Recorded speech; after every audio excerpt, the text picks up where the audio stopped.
Hey guys, my name is Mary Jane, and for the next series of videos, we are going to talk about a checklist of language to avoid in academic writing.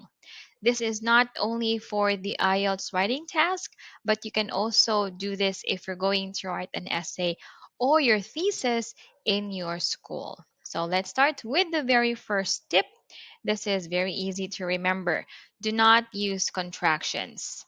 What are contractions? Contractions are the words formed from two abbreviated words such as don't, can't, and won't. If you can, just really try to write full words. This is the academic writing. That means that you have to write formally as much as possible. So avoid contractions.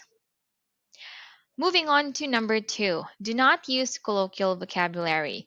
Colloquial vocabulary includes words and expressions that are used in everyday spoken languages. They do not really provide the exactness needed in an academic setting.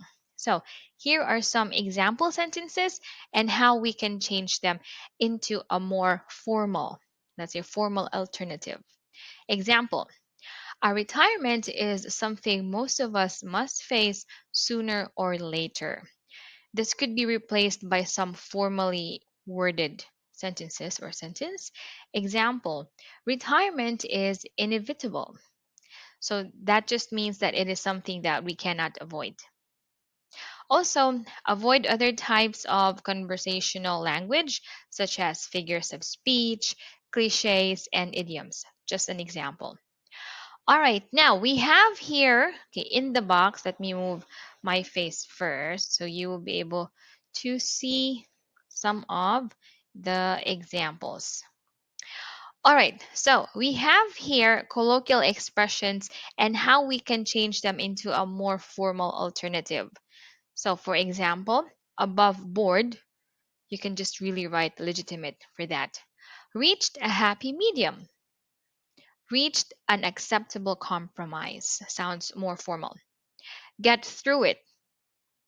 In essays, we usually say we have to get through it or we have to go through it. So we just really need to say survive or penetrate. Part and parcel, we can say intrinsic to.